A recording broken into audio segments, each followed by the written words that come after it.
ये कहानी शुरू होती है 6 सितंबर 1965 से। यही वो दिन था जब पाकिस्तान ने भारत पर सीधा हमला कर दिया।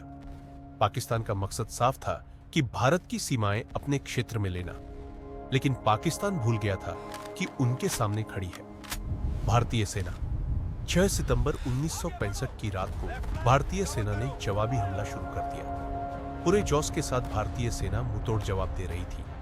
लेकिन ये कहानी है भारतीय सेना की 3 जाट रेजिमेंट की। जब पाकिस्तान ने पंजाब फ्रंट पर बड़ा हमला किया, तब 3 जाट रेजिमेंट लाहौर के दरवाजे पर डोगराई और इच्छोगिल नहर के सामने तैनात थी। 3 Jat regiment commanding officer lieutenant colonel Desmond Hayde जानते थे कि यह लड़ाई सिर्फ जमीन की नहीं, ये अब देश की इज्जत की है। पहला हमला 6-7 सितंबर की रात को हुआ।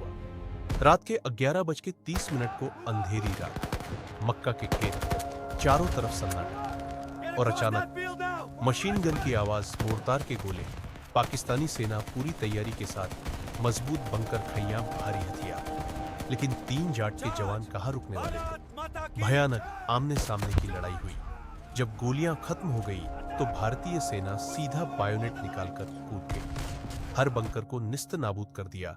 और 7 सितंबर 1965 सुबह 4 बजे डोगराई पूरी तरह भारतीय सेना के कब्जे में आ गया। और जैसे ही सूरज निकला है, डोगराई पर तिरंगा लहरा रहा था और लाहौर अब सिर्फ कुछ कदम दूर था, भारत की मुट्ठी में आ सकता था।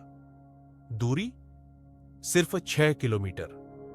डोगराई दुश्मन की आखिरी मजबूत दीवार थी।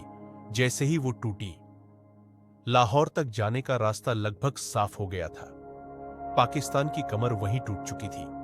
लेकिन यहीं आता है इस कहानी का सबसे दर्दनाक मोड़। ऊपर से आदेश आया, पीछे हटो। जीती हुई जमीन राजनीतिक कारणों से छोड़नी पड़ी। जवानों का दिल टूट गया, लेकिन अनुशासन नहीं। लेकिन इसके 2 हफ्ते बाद पाकिस्तान अपनी हरकतों से बाज नहीं आया। फिर से युद्ध छिड़ गया। 21 सितंबर रात 9 से 10 बजे के बीच शुरू हुआ। अब फिर से भारतीय सेना ने पलटवार हमला किया।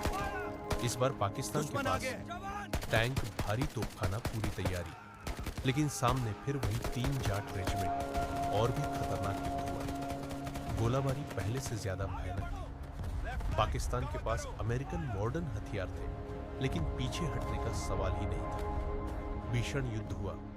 पाकिस्तान के 300 से अधिक सिपाही मारे गए। फिर से 22 सितंबर की सुबह होते होते भारतीय सेना के कब्जे में आ गया हमेशा के लिए। ये धरती आज भी उन कदमों की कर्जदार है जो सीमा पर थम गए, लेकिन कभी घर लौट कर नहीं आए। 3 जाट रेजिमेंट के उन वीरों को उनके अदम्य साहस के लिए देश के वीरता सम्मानों से सम्मानित किया गया। उन अमर वीर सपूतों को शत शत नमन। जय हिंद।